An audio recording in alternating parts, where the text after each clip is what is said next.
Alright, hello everybody, welcome to the world's greatest Bronze Age comic book podcast, Flea Market Fantasy. I'm your co-host Mike L, as always. I'm joined by Michael Dell of the LCS Hockey Radio Show. That's right, and guess what time it is? It's January! Tell everybody what that means, Mike Dell. It means our old buddy Kevin Jank is going to be on every week in January. Woo! Whose idea was this? Kevin, was this your idea? I think it was Jank's idea originally, right? Yeah, it started out as a joke, and people demanded it. I mean, yes. By people, I mean just one person. It was me, but that's about it. You're the only one who listens, Yeah, so we got to do what you say. That's true. I like to think of January as like my Las Vegas residency, where like I'm an aging Britney Spears, and I'm just kind of here every night doing the same old songs, getting a little fatter each night. Well, nice. Well, the big thing, Jank, is this will put you way ahead of Miles Watson in your personal. Yeah, that's true. I thought of that. Yeah, vile fiend, Miles Watson. But the other thing, because it's January, and of course it's the first week of January, Mike L, of course, let you pick whatever book you wanted to read. No way. What? No. We're gonna bury that lead. Mike L, for later.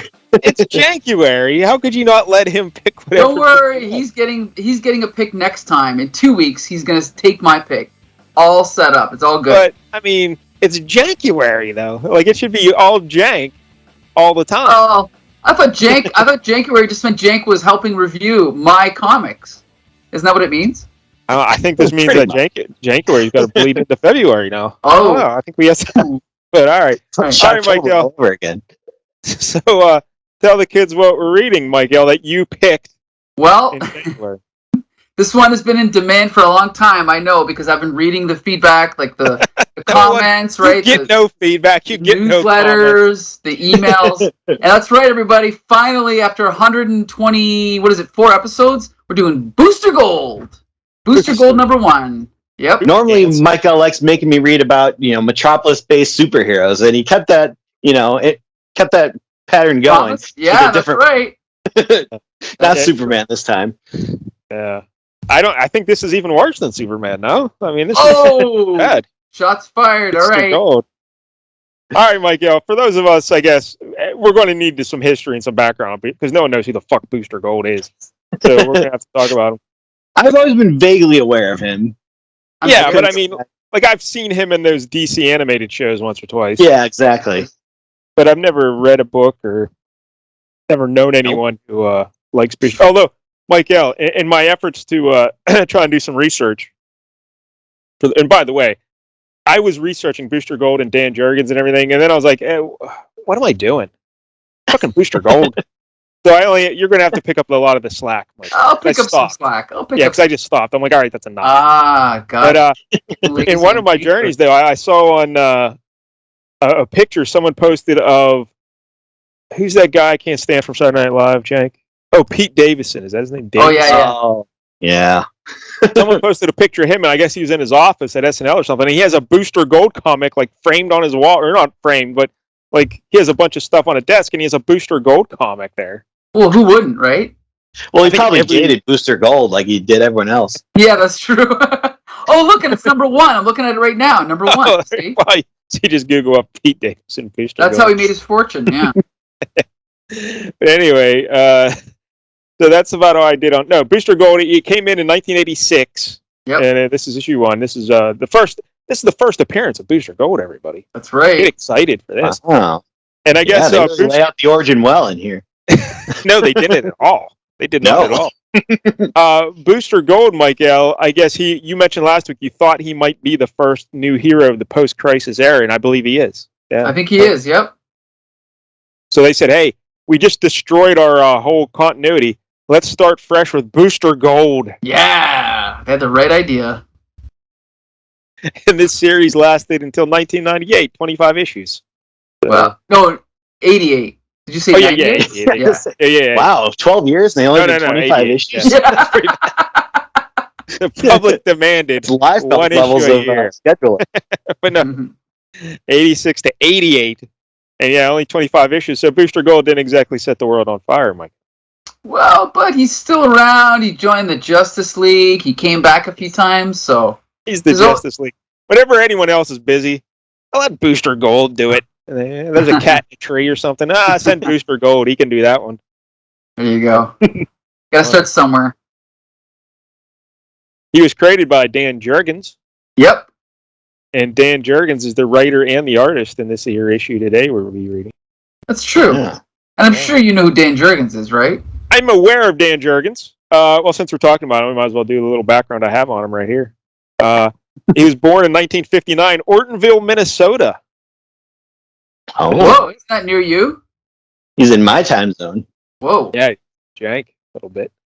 He graduated from Minneapolis College of Art and Design in 1981.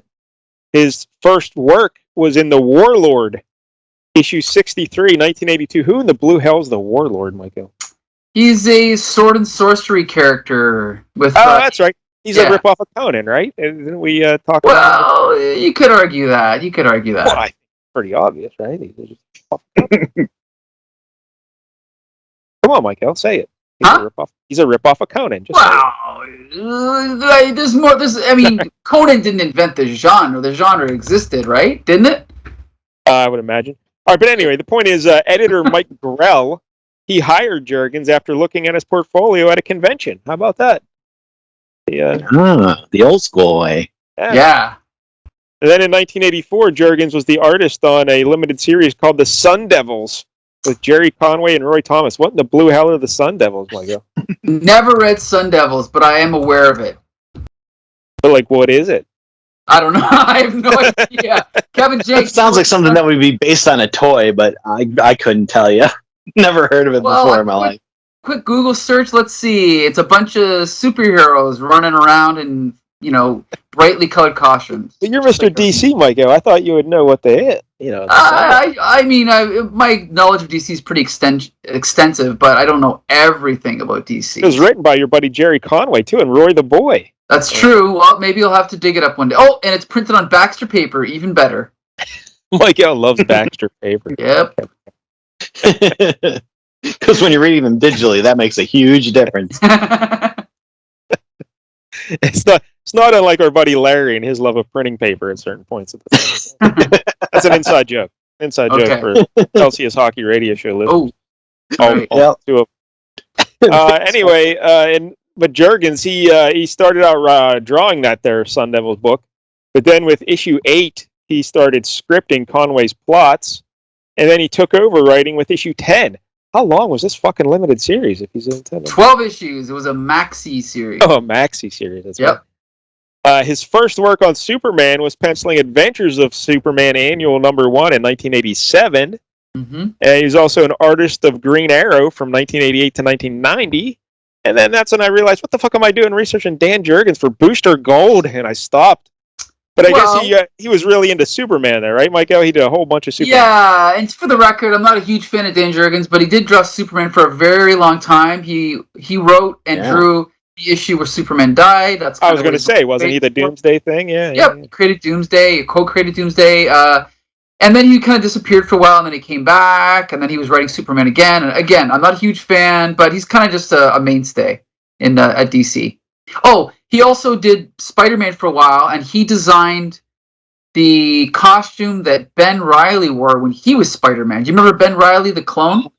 Oh, yeah, you're right. With the with the web shooters on the outside, that was him.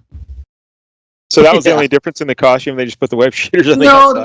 No, the spider was bigger, and the boots and the gloves were kind of different. And then they reused the costume for Spider-Girl, so it's kind of, it's immortalized now. All right. There you go. I mean, not really, but yeah, it's not nearly as cool as the Scarlet Spider costume. Now that one he should have kept. Oh, I love the hoodie.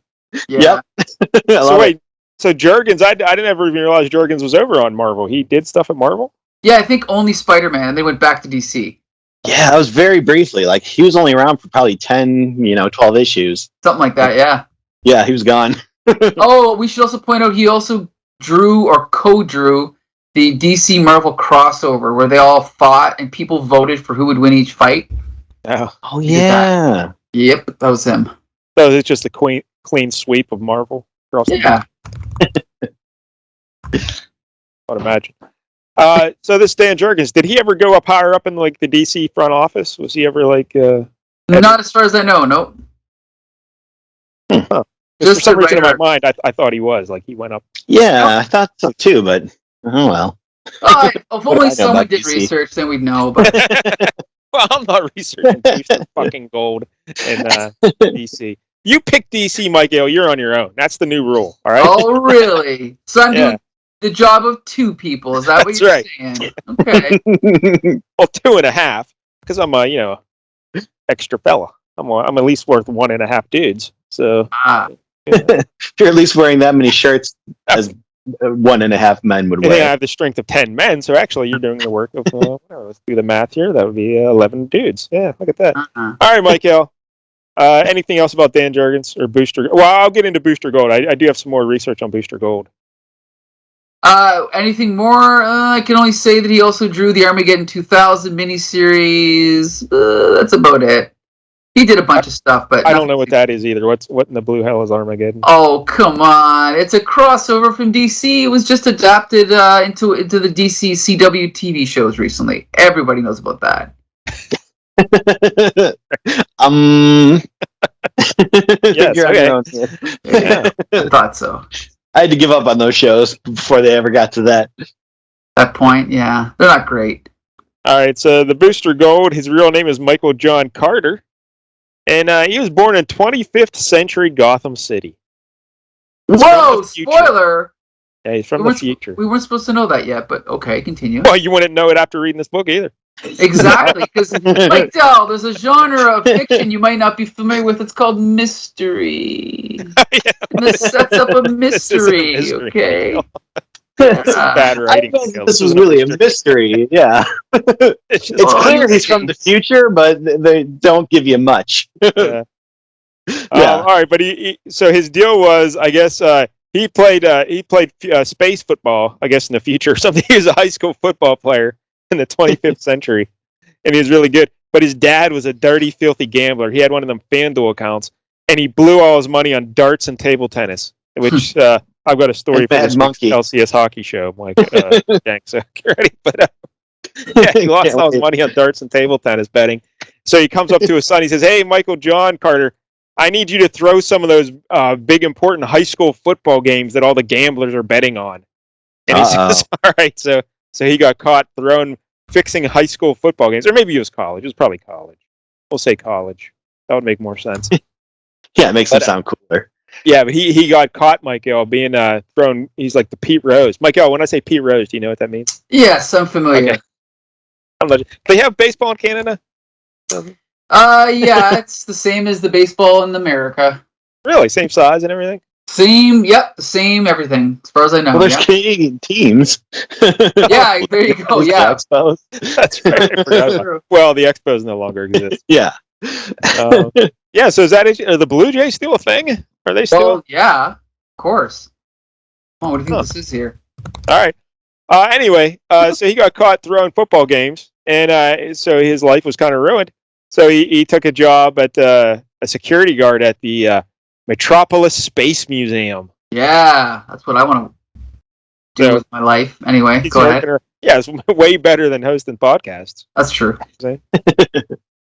So anyway, he's at this Metropolis Space Museum, and he's like, "Hey, I'm still like a filthy ne'er-do-well. Why do I'm going to start stealing things from this museum." So that's what he does. All right. He steals a bunch of inventions and stuff from this space museum, and apparently they just have time machines lying around at the museum. Of course. And he's like, "Oh, I'll go and I'll steal this time machine. I'll go back in what century are we in here? The 20th century at this point." And he's like, I'll go back to that 20th century there, and I'll become a superhero with my advanced knowledge of their culture, because I guess he studied old superheroes and stuff, and he also brought a little robot with him from the future. Yeah. Scooch, is that the Skeet. Skeet. Skeety, skeet, skeet. But Jank's got a cousin named Scooch. Yeah. That's a great name, though, Was right, that cool? Michael? Scooch.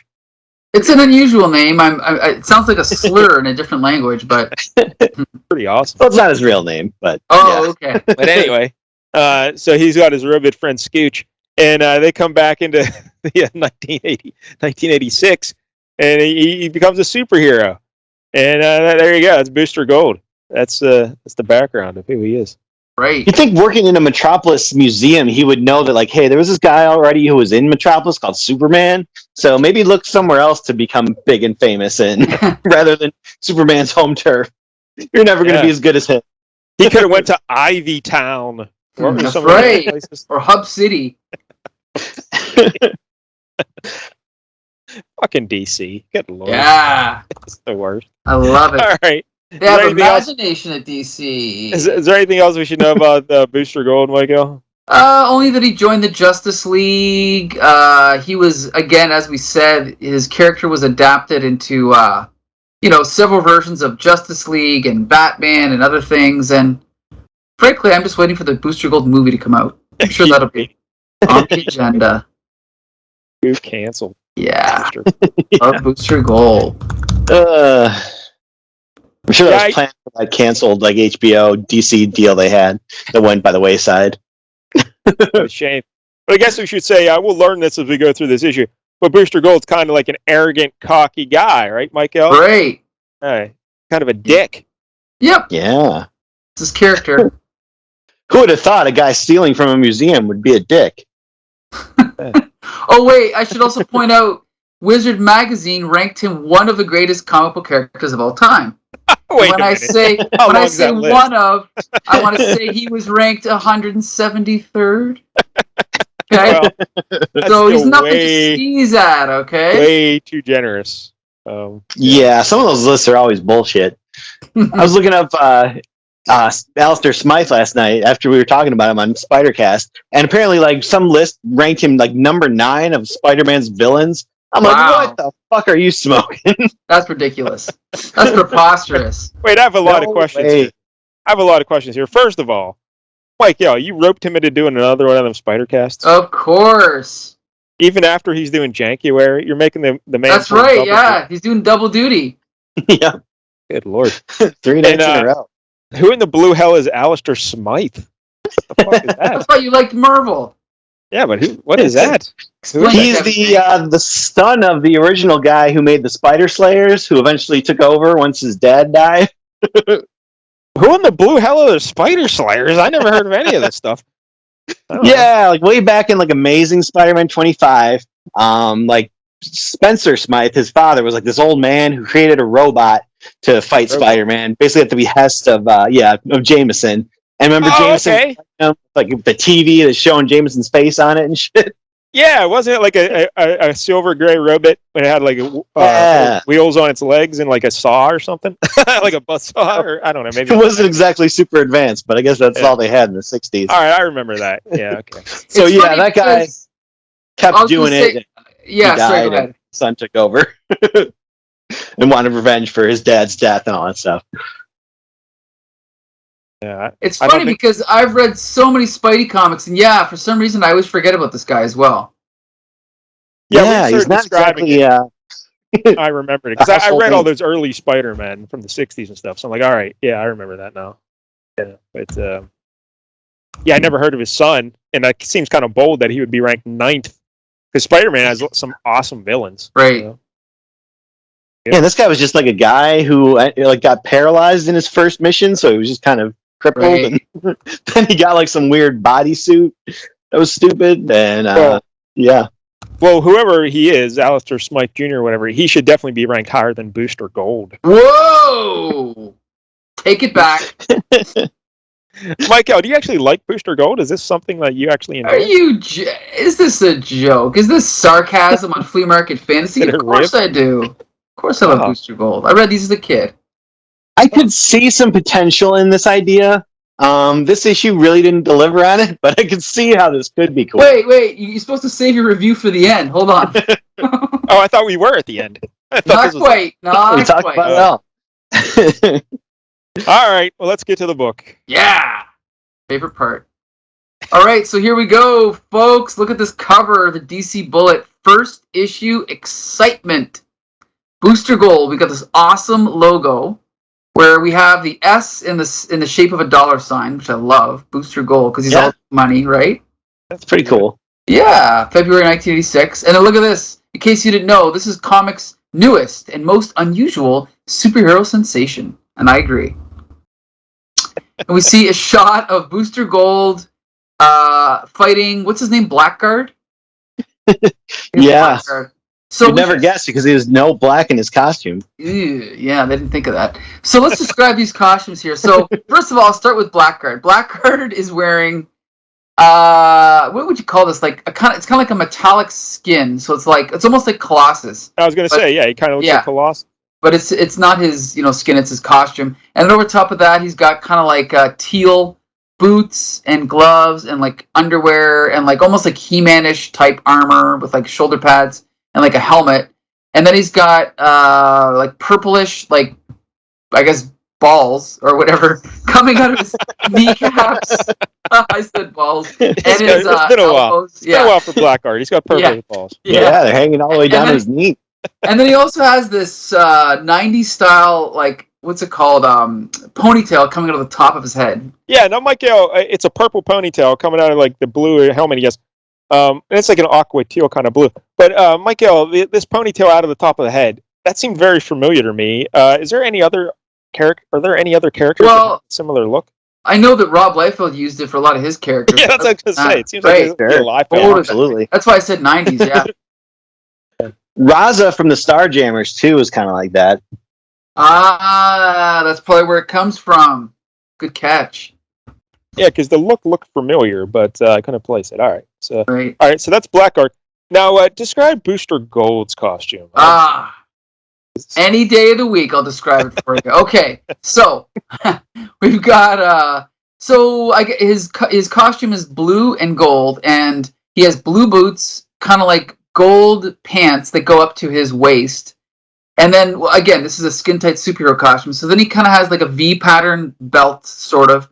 And then he has like a V-pattern shoulder and like chest thing that goes down into a point that's gold. But then in the middle of that pattern, he has a blue and gold star.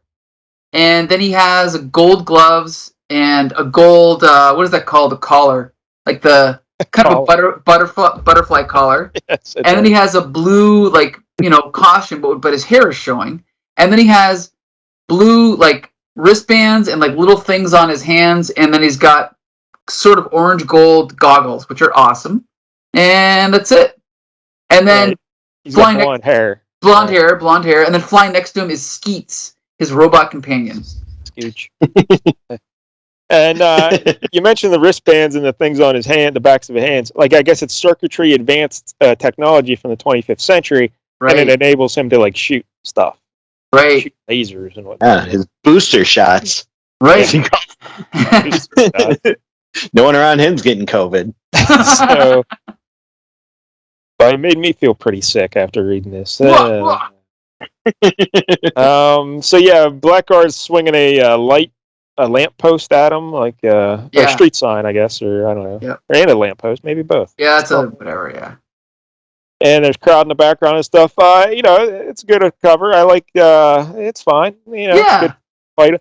I would have taken another swing at Booster Gold's right leg if I was Jurgens, Well, to be honest, Dan Jurgens' anatomy is not great, but this cover's okay. It's not bad. It's a nice little X pattern, kind of. It's cool. Yeah, composition-wise, yeah. Yeah, it's fine. Yeah. It's not very, like, iconic. Like, this isn't going to be, like, one of the number ones you see replicated or, copied many times. Like, It's just kind of normal. It's just kind of a normal issue. Yeah. Yeah, I don't know if that's if it's the cover you want for an issue 1. That is a good point, because it's right. It looks like an issue 2. Yeah, you think number 1, you'd really want to focus on Booster Gold, or, like, have him, like, but the only thing on the cover. The one thing I'll give this cover, though, look at that smile on Booster Gold's face. That shows his character, right? He's so cocky. I love it. Well, I think the collar being flipped up shows he's cocky. That too. Cool. Yeah. Him and Nightwing can go party together. All right, Mike. Issue 1 of the Booster Gold comic book, and we start at a comic book place. That's right.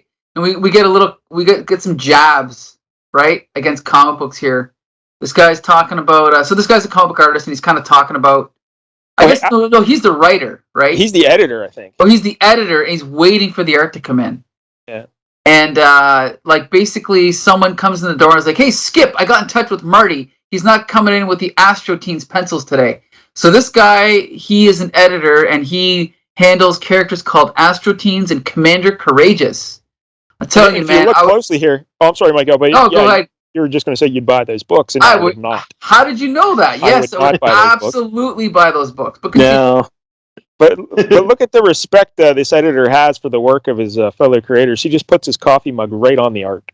He just sits his coffee. That's right. It's a special processing technique. Right. Put my coffee right on the original art. All right. Anyway. So yeah, he's like, he's like lamenting, the state of, the comic industry. I think there's a line in here about having low sales. But then he's like, I got to come up with some new ideas. And wait a minute, he looks over at the newspaper, the headline of the Daily Planet, and it says Booster Gold, hottest new he. And I can't figure out what the rest of that would say, so I'll just skip ahead. And then the editor's like, Boost, hey, it's not a bad idea. So then we cut over to, this is Booster Gold and his secret identity of, what is it, Michael Carter? Yeah, Michael John Carter, no H in John. Right. Okay, there you go, because he's from the future. That's right. And in the future, they got rid of all H's. H's are outlawed. So anyway, he's running along in a fitness center, and he's with, I guess, his trainer. No, it's a guy trying to sell him to a movie, like some studio executive. Oh, right. So here's my question here. Booster Gold's just running in his shorts, no shirt, and he just running around. And the guy from the movie executive guy or whatever, he's wearing sweatpants and no shirt. Put a shirt on. What the fuck are you doing? I understand Booster Gold running around, but put the goddamn shirt on. What the hell? Well, I think he's training too, right? I don't care. He's not built like Booster Gold. He's just some studio exec. Put a shirt on, you creep. Okay. Yeah, you don't need to be fit when you're a studio executive. You get girls the old-fashioned way on the casting couch. That's exactly right. So they're running along, and basically this guy's like negotiating Booster Gold's fee for appearing in Booster Gold the motion picture. And, he's trying to talk him down, and Booster Gold won't settle. He's like, no, I get $5 million, blah, blah, blah. And they're moving along here. And then they go into the changing room, and he takes a shower, changes, and then lo and behold, we get this big splash page of Booster Gold in his costume. It's a nice shot. Well, it's not a splash page, it's a panel. Well, I mean, technically, this is a 2-page spread. Oh, that's right. Yeah. Yeah, so it is a splash. Yeah. Oh, look. And it's a nice shot. I must give credit to Mike DeCarlo's inks. Those are some nice inks on his muscles there. Those are cool. But then you see the credits for the issue, Mike. I was a little confused here first because it says created, plotted, and written by Dan Jurgens, inked by Mike DeCarlo. No mention of who drew this. That was confusing, yeah. Yeah, it's Dan Jurgens. Yeah. I had to look it up to make sure, but yeah. The same issue. You know what else is weird is it says lettered by Augustin Moss, but there's no U in Augustin. There's no way it's spelled that way, right? What do you mean? There's a U. I see AGU, but wouldn't it be AU? Like Augustin? Oh, maybe it is. Maybe that's a name. I don't know. Yeah. I would think it's AU. Oh, okay. No, you know what? I looked it up. It's a Spanish given name. Okay. My mistake. Way to be racist, Mikhail. Yeah. Yeah. Cancel. All right. So then, so now Booster Gold to America, you'll get canceled. Yeah.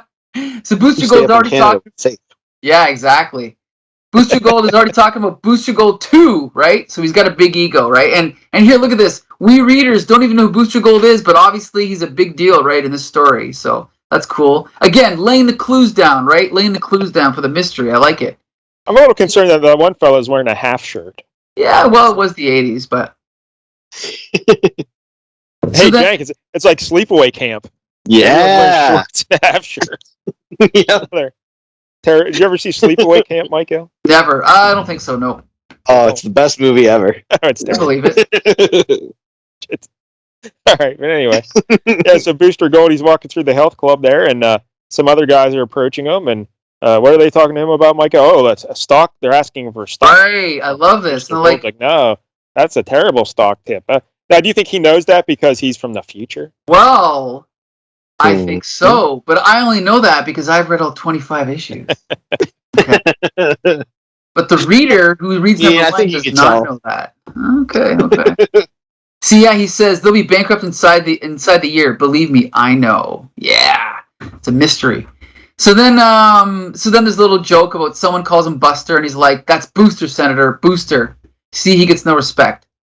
Yeah. And then he says, "Thanks for the drink, Jan. As usual, it was boosterific," which is a word that I'm going to incorporate into my everyday dialogue. Please don't. Yes, starting now. All right. Okay, so then, I love this little aside here. So then, he leaves the room, and then she takes the glass and hands it to a mysterious stranger. Right, a guy in a trench coat and sunglasses, and he takes the glass and he holds it up and he says, "Excellent, excellent. You've done your job well. I love it."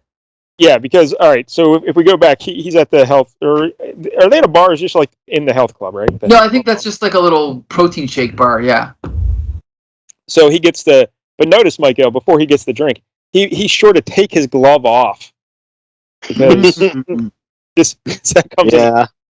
Because that's what you do when you have a protein shake, right? Yes, you take your superhero glove off so you can drink the protein shake with a straw because he's boosterific, and then you put the glass down and you put your glove back on and you leave because the whole premise is they're trying to get his fingerprints. Right. So they're after him. That's cool. So he had to take the glove off, otherwise the little story doesn't work. All right, here we go. So then he's about to get into his car, and he makes a little. Well, this isn't really a joke, but he says, "Ready when you are, Bambi." And she's like, "Tee hee, I'm Sunny. Bambi left last week." Sure, I forgot. Sorry. So there's all these ladies around, and he can't even keep track of them, right? But here's another big joke, Michael, coming up. Right. I love this joke. She's like, "Well, shake a leg." Shake a leg, okay, but I don't know what good it'll do. And we see him shaking a leg. She's like, "Tee hee," because he doesn't understand 20th century like little sayings, right? I wonder why. Really? Wait, you're saying he doesn't understand? I didn't pick up on that at all through this issue. They did it every other page, but I really didn't pick up on it. Good Lord. Plant the clues, Mike Dell. I love it. Let's it's a robot that is like, hey, you got to start learning expressions from this time period. Like, it's not much of a mystery. Okay, if you say so. He's talking to a robot, Michael. He's talking to a robot. I think he's futuristic. Well, I mean, let's be clear. There are robots in DC Earth in 1986, so... But are there little flying, talking robots? Maybe. I bet there is. So anyway, then Booster Gold gets on the horn, and he's talking to... Who's he talking to here? Oh, he's talking to Dirk, who I guess runs Gold Star, which is his company. And he's talking about FLEA's commercial and a guest shot on a show called Love Cruise, which is obviously a play on the Love Boat, right? And so anyway, and then this guy's talking to, who's this girl here? The secretary at Gold Star? Trixie. Trixie, yeah. Oh, I think that's his sister, right? Or something? I don't know. I can't remember. I don't know about that. Then, yeah, she's calling him Mr. Davis. Okay. No. I mean Booster Gold's sister. It's not Booster Gold. How could Booster Gold's sister come from the future? You have to read number 8 to find out. Anyway. So then he asked her, Trixie, if she's gotten a hold of the Justice League because he wants to be a member. And sure enough, later on he does become one. But in the middle of their conversation, he's interrupted because his car smashes into a light pole, right? And then he gets out and he's trying to figure out... Well, it's not like the driver there, the Foxy limousine driver just crashed the car. She was driven off the road by some giant red armored vehicle being chased by police. Right. And so he gets out of the car and he's going to figure out what's going on. So he takes to the skies because he can fly. But he takes his cape off to do so. Yeah, pretty cool. In fact, I don't think he has the cape after this issue, but anyway. Why is that pretty cool, Michael? I just think it's cool because it shows how, I don't know, he when he's just hanging out, he's kind of he's like, it shows that he's kind of like superhero royalty, he's got his cape. I did like the costume much better without the cape, so I'm glad we used the cape here. So then he uses his booster shots to shoot the red truck, right? You know who his costume kind of reminds me of, and I'm looking at it here, is that kid from Invincible. Oh, Well, yeah, a little I'll bit. tell you, this came first. So Because he's got the goggles and he's got the hair sticking out of the top there, and yeah, it's kind of That's like similar color scheme. all right. so then he shoots the truck, and then hold on a sec here. He shoots the truck, and then he oh yeah. So then the truck. So this is bad storytelling. He sees the truck heading for some people, but all we see is him rescue them. So we don't see them actually in danger. But whatever, that's fine. So then he rescues them. He sets them down. But then all of a sudden, there's some goons that come out of the truck, right? Yeah, these are like space goons or something. Oh. Yeah, they're dressed in green and orange. They got like laser a bunch guns. of the Vision. Yeah, kind of, yeah. And they start shooting lasers at him. And then he shoots them. He shoots back. Oh, and Skeets joins the fray, right? He starts shooting them too. And then he flies towards two of them and punches them. It's great. And he punches another one. Boom. But there's no sound effects. You notice that? Oh, yes, there is. Oh, there's a swack. The swack. Yeah, he swacks one of them. And then, someone from off panel says, "You're going to lose that. You're going to lose more than that, baby face." Who? Sure enough, just like on the cover, here's the payoff, guys. Blackguard. Yeah, most of these panels doesn't look like he has a neck. That's true. I guess it's just because his shoulder pads are so high, but he looks like his head just goes right into his body. I take it this is the first appearance of Blackguard as well? I'm gonna guess that's true, yeah. Now, has he ever popped up anywhere else in your DC comic? Let me do a quick Google and see here. Oh, let's see. Real name, Richard Hertz. Dick Hertz is his real name. Dick Hertz, yes, that is his real name, yes. Oh, and doesn't say if he has any other appearances. Yeah, DC. Oh, they're so creative over there. Dick Hertz. Yeah, Dick Hertz. Well, I did look ahead one issue, and he was in the next issue, so apparently he was in at least 2 issues of Booster Gold. Yep. Anyway, so back to the issue here. Hold on a second. I gotta click back here. And so he rips off the light post just like on the cover, swings it at Booster Gold. There's a fight that ensues. He grabs Booster, smashes him into the ground. He's going to jump on him, but Booster gets out of the way because he's so quick. Then he flies up into the air and zaps him with a booster shot. And then all of a sudden, Blackguard, he kind of materializes like a green shield and a green like mace, right? But then before he can use them, we cut away to our mysterious figure who had the glass with the fingerprints on it. And he's got it locked inside a plastic bag, and he brings it to this guy who's all in shadow, so we don't know who it is. Right? Another mystery. Now we got to read the next issue to find out who this is, right? Yeah. Yeah. So then we cut back to the fight, and what's his name? Blackguard has picked up a police car, and he's like throwing it at Booster Gold, but Booster Gold, he uses his mass dispersal force, right? And it, I don't know what that is, but it kind of like freezes it in the air, and then it puts it down. Isn't that great? Oh, so cool. I thought it teleported it. Yeah, I think that's what happens here, Michael. The car like teleports through Booster Gold. Through like the field. Okay. And it appears above Blackguard and falls on Blackguard. Okay. I thought he was making it light and just moving it around. Okay. And he smashes it down on top of Blackguard. And Booster Gold gets all cocky and he thinks he's beat him, but then nope. Turns out nope. What's his name? Blackguard throws a tire at him. And then he's still got his shield and his mace, and Skeets is trying to shoot him, but Blackguard's blocking it. And then look who's there, but Jimmy Olsen, right? Yeah, that's right. Jimmy Olsen on the scene doing a live report for the news. Yep. Oh, you know what? We should also point out for continuity freaks out there, this is before the reboot, the Superman reboot. So at this time, Jimmy Olsen was known as Mr. Action because he was like he was like, always at the scene of the crime, and they were trying to develop his character, but then it all got rebooted a few months later. So anyway. Mr. Action with a bow tie. Yeah. I mean, at least that's a better thing to be known as than Dick Hertz. Yeah. So then anyway, so then we cut back to the action, and Blackguard, hits Booster Gold with his green mace, and he smashes against a post box, mailbox. Yeah, we're American, Michael. It's a mailbox. That's right.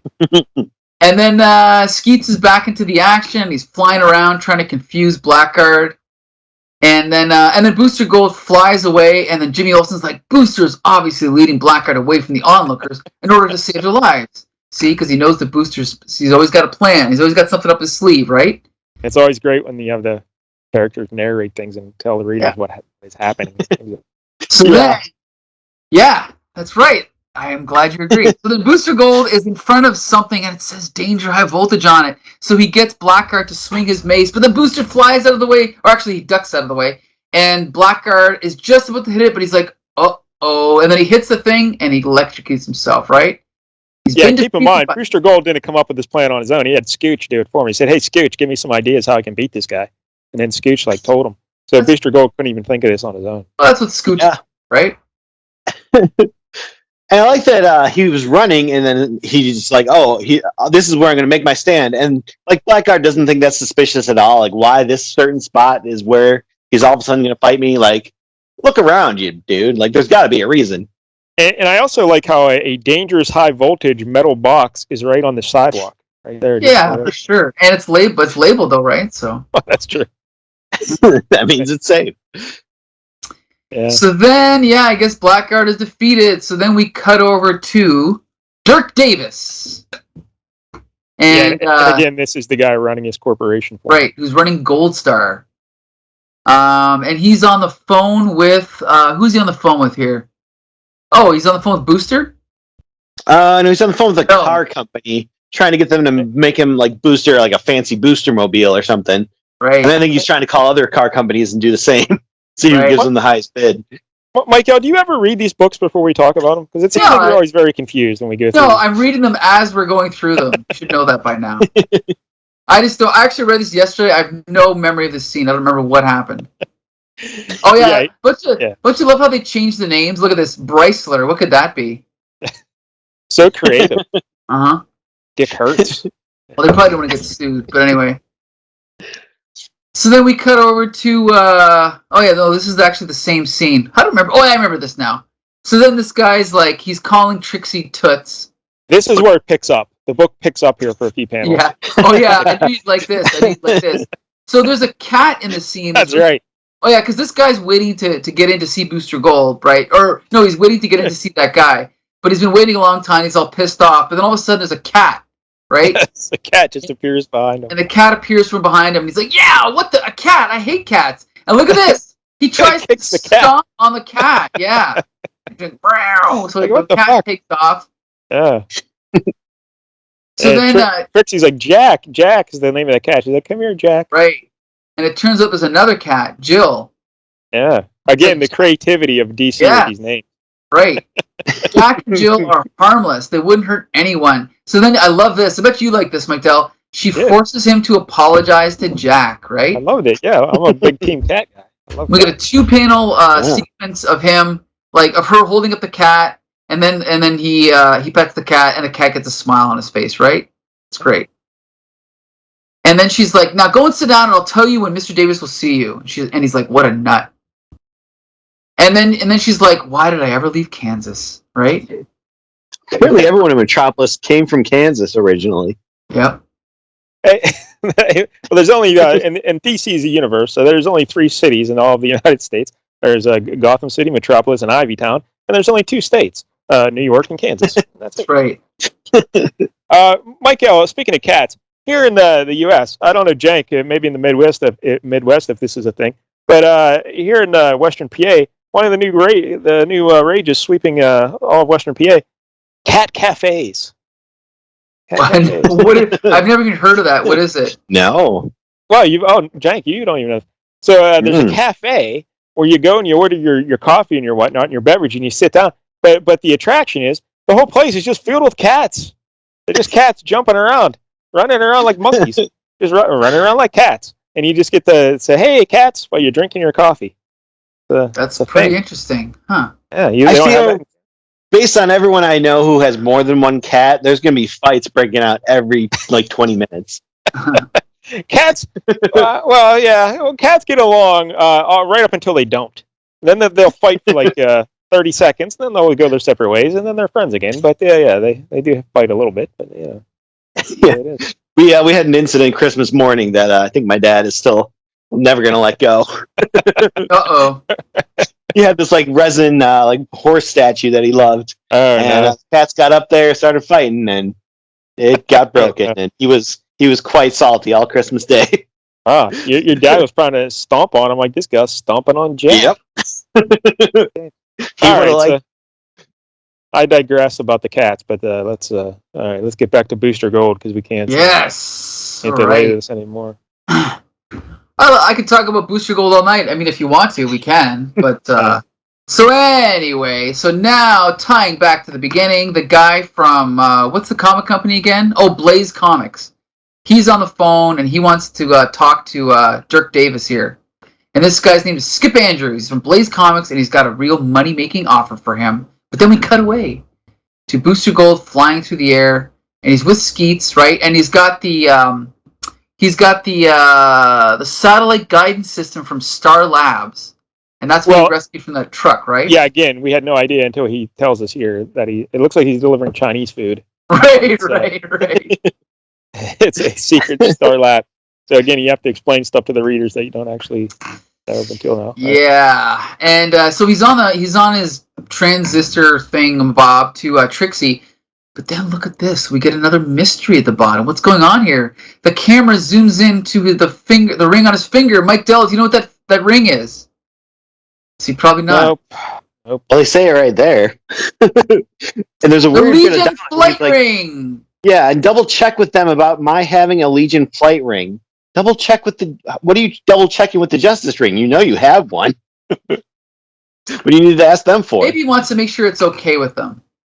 But here's the thing, Mike Dell. Legion flight rings don't exist in the 20th century. They only exist in the 30th century. See, the mystery deepens. Well, he's from the 25th, so how the fuck does he have a ring from the 30th? Well, you have to read number 17 to find out. There's no way in hell I'm reaching. Let me know when you get to it. Then we can discuss. Yeah. Maybe sit by the phone, Michael. Sit by the phone. So anyway, then Booster Gold, he's flying towards Star Labs and he lands, and there's all these newspaper reporters around, and he's like soaking up all the attention. But then all of a sudden, somebody spoils it, right? Someone spoils his mood and starts yelling at him. You fool! That guidance system's top secret. How dare you make a media show of it? He's like, hey, take it easy, sister. Then all of a sudden... Well, Michael, the news reporter says, I believe that is Dr. Clyburn Viewers, one of the directors of Star. So Did she say that? Well, the newscaster does. I believe that is Dr. Clyburn. Oh, yeah, so we get one the of the directors exposition. of Star. Yeah, see? Good. So then all of a sudden, I like this how it switches from sort of like the point of view of the character to the point of view of the news reporter, and we just see what the camera's seeing, and she's narrating it as it's happening. I like that. So we see people falling down. We see Booster shouting at people, trying to get everyone out of the plaza area. Then we see Booster get shot by something, and then like all this energy everywhere, and then all of a sudden the signal goes dead, and it says, "Please stand by." And then like the signal's all jumbled up, and the reporter's like, "Are we back in the air? Good. Just minutes ago, there was an attack of some sort here at Star Labs. Uh-oh, look at this. What could it be? Another mysterious figure appears. A woman dressed up in a supervillain costume. Not the best design, but it's basically a woman with a full face mask that's all blue. She has red hair, and then her costume is kind of like this bizarre, kind of like a stripe pattern, but not really. It's like a zigzag kind of weird pattern of purple and blue. And looks like she's kind of stealing the Chinese thing of, the Chinese food, but not really. She's kind of like, it's kind of floating there. And basically, Booster's down for the count, and the reporter is like, he seems paralyzed and totally defeated. Could it be that Metropolis's newest protector may in fact be a failure?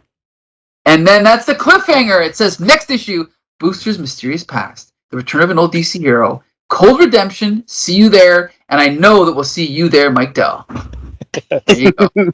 So, Jank, Booster Gold, what do you think? Day in hell. What do you think, Jank?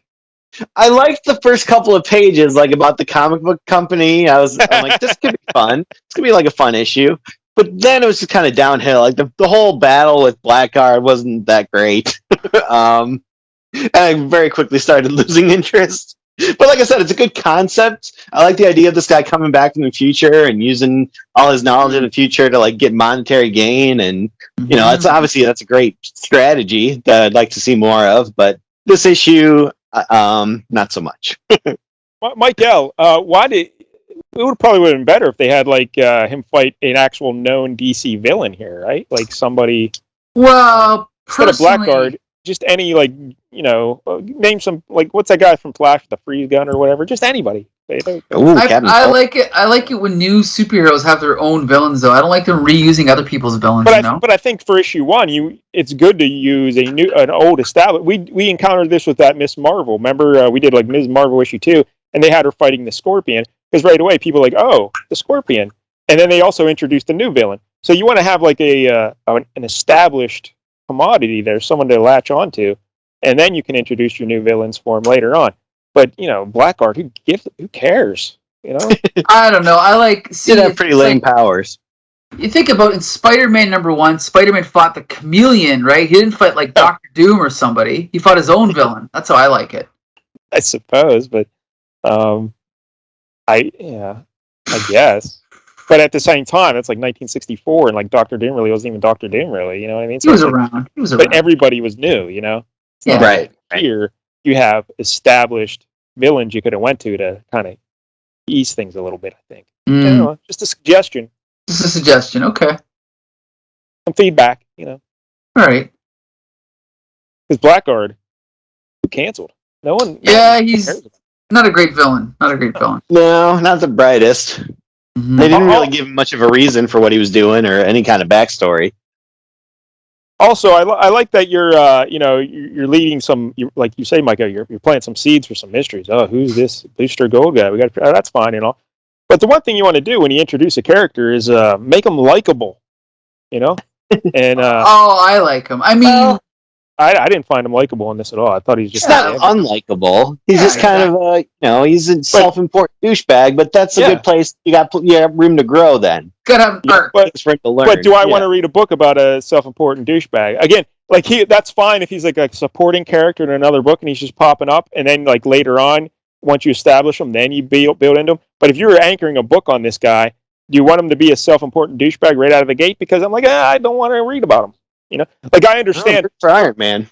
Yeah, I was just gonna say it worked for Iron Man. Because from what I read about Booster Gold, Michael, it seems like over the years, then they've added layers to his character, and they reveal he has more depth. He's not just such a goofball and everything. But right out of the gate here, I didn't find him like this is a guy I want to root for. Like, I want to root for this rich, arrogant douche. Yeah. I see. I'm thinking in my head, hey, I know that they've got something in mind, so I'm going to read the rest of the series to find out, right? Well, I have also read many other DC books on this show, and I usually come to the conclusion that they don't have anything else in mind. Whoa! And, this is pretty bad. Were they by Dan Jurgens, is the question.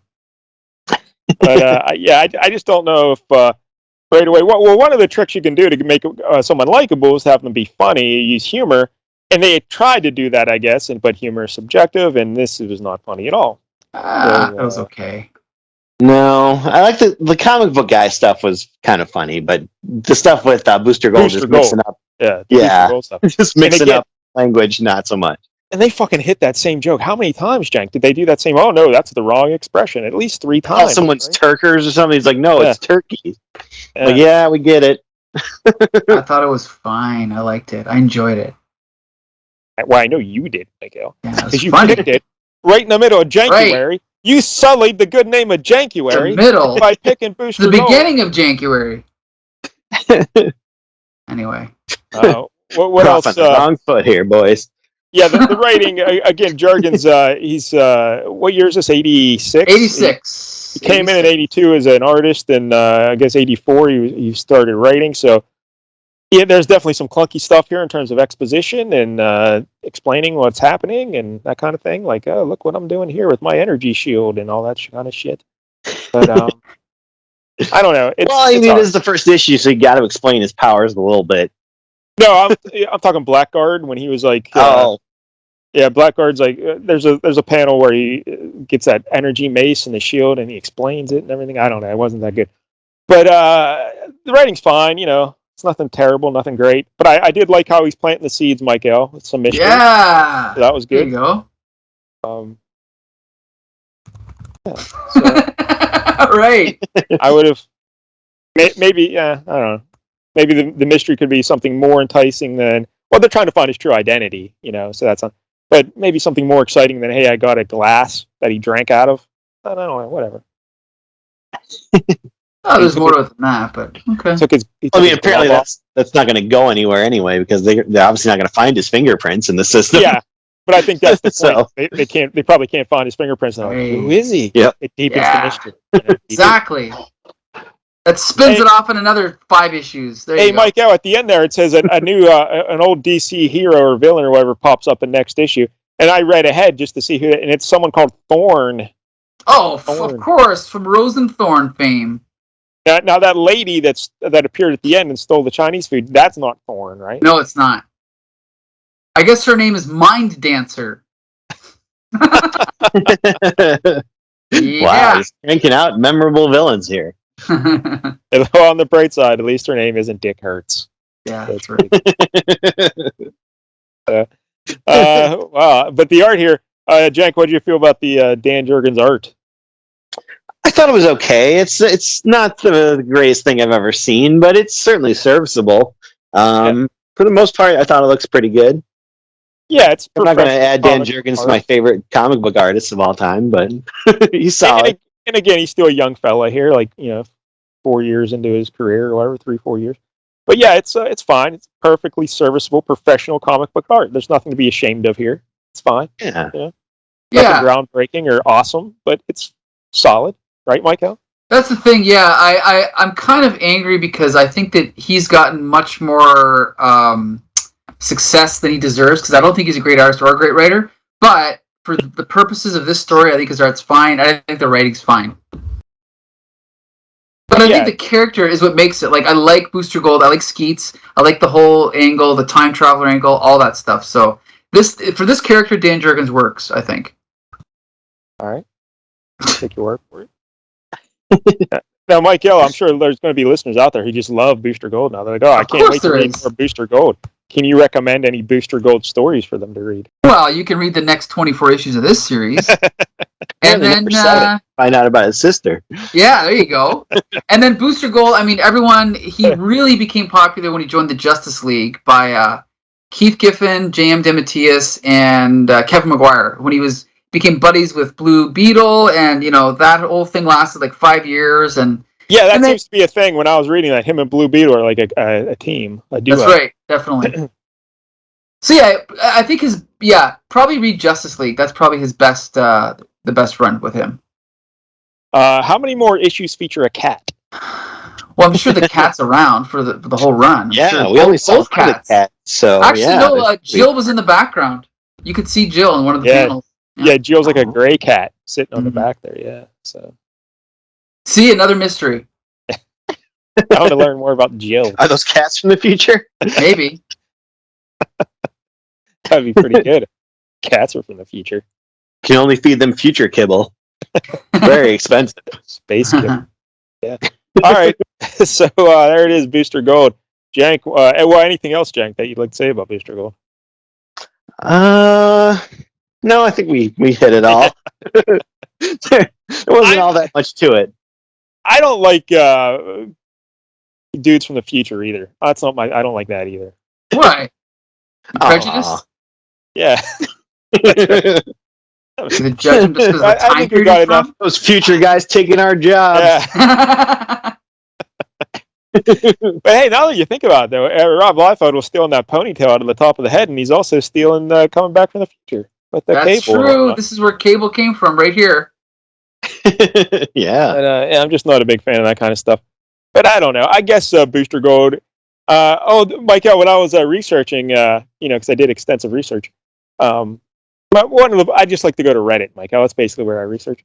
And they said all my scholarly pursuits always end me to bring me to Reddit. But somebody said, I actually posted this. I did a search for Booster Gold, and they're like, hey, is Booster Gold the first superhero to ever make superheroing like a business? That's pretty cool. It's pretty smart. And come on, of course not. Everyone had to beat this kid down then in the comments. Like, no, Luke Cage, Hero for Hire, 1975. True. But did Luke Cage do endorsements for cereal and TV shows? He tried. Did he? Occasionally he would try, but no one wanted it. But he tried, Okay. But yeah. Yeah, I try to be a famous guy, but it just doesn't happen. Yeah, he was always trying to be No famous, takers. but yeah, it never really worked out for him. But I never read like the whole run of Luke Cage, but I enjoyed the Luke Cage that I read. So. Okay. Like the one where he talked to Doctor Doom, try to get his $5. Yeah, his $200. Doctor Doom, $200. Oh, that's the best. Yeah. Is that So, the all one? right. Where's my money, honey? That's right. Yeah. So, all right, Jank, what do you give Booster Gold 1 out of 10? I'll give it a 5. I think that's fair. It's solid enough. It's about average. Yeah, you know what? I'll give it a 5 as well. Just it's perfectly average in every way, and I can see where it has potential, but Yeah. I don't know if this is what you want for a first issue. I would have done a little few different things maybe to make him a little bit more likable right out of the gate. Make him let's see him doing something. I don't know. I guess he rescues that satellite. I guess he does heroic things, but again he's just doing the heroic thing to just get attention. So it still makes him more of a dick. Yeah, he doesn't even know his chauffeur's name. That makes him a dick. He's making movie deals. Here's the thing, Michael. No one likes rich people. That's that's kind of. You mean like Iron Man? Yeah, exactly right. But no one. But until the Iron Man movies came out, no one was beating the drum for Iron Man so awesome. Until Robert Downey Jr. got a hold of him. Mm-hmm. Like, really, did anyone? When was the last time until that movie? When that movie came out, it was like, this is going to be terrible. No one likes Iron Man. That's true. That's No one had high hopes. That's for sure. Yeah. So I don't know. I would try to do a little more to make him likable here. But there, maybe a couple jokes that actually landed would have helped. That would have been good. I like the jokes. Some of Shake it was a leg. alright. Like when he's talking about Stallone and Stallone can't lift up a car and stuff like that. Like, that is Shake a cool. leg. That would be cool to have like a superhero working on your movie set. Definitely. Shake a leg. Really? Do you like that joke? Yeah, I love that was joke. awful. That brought it down at least 2 whole points. No way. And also, it had a cat. I was probably going to give it a 3, but it did have 2 cats, so it's 4 and 5. So a 5 out of 10. All right, Micah, what do you give? I give it a 6 out of 10. 6 out of 10. Because of the mystery, and it makes me want to read more issues again. Even though I read them as a kid, I'm going to read them again. Yeah. All right, you can give us the whole report then, because we will not be reading those. No, not. We will not be reading Booster Gold ever, ever. All right. So there's your Booster Gold. Next week, January, week 2. Now, Jank, I'm not letting you pick this next issue, Jank. Oh! It's an issue that I know we agree on already. So, Okay. I I mean, know what it is. Because I mentioned this before, Mike, last week on the show, but Jank was kind enough to purchase these comic books for me. He got me 4 issues of Black Diamond. What? Black Diamond from 1982. Now, this is our first book on Flea Market Fantasy that is not from Marvel or DC. Wait, wow, no. a milestone. Teenage Mutant Ninja Turtles. Oh, yeah. That's right. I forgot about that. That's true. Yeah, all right. This is our second book on Flea Market Fantasy. That's not from Marvel or DC. I think the company's called Americomics. Yes, AC it says. What issue are we doing? We're going to go number 1 because I want to read the beginning of Black Diamond here. Okay, yeah. I'm looking at it right now. But I talked about it last week, but this whole comic book is based on my beloved Sybil Danning, who was a buxom blonde lady from the 1970s and 80s who was in a lot of terrible movies. Really? And I love Sybil Danning. Jank tends to make fun of me for loving Sybil Danning. But she's the best. So she may have some features in common with Longshot, the leathery skin and such. Hey, how dare you? Sometimes she looks good. Jank always says she looks like a much older lady. Because, Mike, we watch a lot of terrible movies on the LCS Hockey Show, and the one thing we've noticed is that when you're watching these old movies from like the 70s and 80s and stuff, all these actresses and actors, they all look much older than they were back then. Like, they were in their 20s and they look in their 40s. I think it's the smoking and drinking that did it, right? That seems to be. Yep. And maybe in Simple Danning's case, there's a lot of sunbathing, maybe, but all right, I don't care. Mm-hmm. It's all right. She still looks great. So anyway, this book, apparently, we'll get into this next week, but apparently they're going to make a Black Diamond movie, and Sybil Danning was going to star in it. So they made a deal with this comic book company to put out a comic book about the movie, but then the movie never got made. And I think this series only lasted like 5 issues. So I think there's another one. It's amazing that they couldn't get that movie made when you see a lot of the bullshit she was in. I know. They could get Malibu Express made, but they couldn't get this made. Yeah. So it's kind of like Dazzler, right? They're supposed to make a Dazzler movie, but they never did, anyway. Yeah, kind of. But I guess this Black Diamond lady, she's kind of like a Black Widow or a spy or something like that. You know? So here we go. Next week, it's going to be awesome. I have no idea who the creators are. I have no idea who the writer is. Or I think Sybil Danning wrote it herself. No, I don't think so. But I think Bill Black might be one of the guys' names. Bill Black, does that ring any bells, Miguel? Blackguard? Yeah, I've never heard of Bill Black, but could be. We'll get into it next week. The thing to know, though, is we're reading Black Diamond, issue 1 from 1982. That's right. No, there's pictures of Sybil Danning inside. Oh, I'm aware. I am aware. Yeah, I will. We can find. You can find it at our usual spot where you find the books. But let me know if you need a link to it. I'll send you a link. But the Black Diamond. Yeah, I got it already here. I'm already looking at it. And let me just say, Jank, right here for the record, next time, because we'll be wrapping up Jankuary, you get to pick whatever you want, buddy. Oh, 2 in a row. So just like my next, and when it's my pick again, I'm handing over my pick to Jank for Jankuary as well. So you get to pick in 2 weeks. Yep. A lot of pressure. Don't fuck it up. A lot of pressure. I know. Oh no. There you go, folks. So join us again next week for Jankuary 2022. You can hear every episode of Flea Market Fantasy on Stitcher, Spotify, and Apple Podcasts under Comic Book Syndicate. You can also follow us on Twitter, YouTube, Facebook, and the Comic Book Syndicate website. 1 week I pick, 1 week Mike Dell picks, but sometimes Kevin Jank picks. So be sure to join us next time, and until next Tuesday, disperse!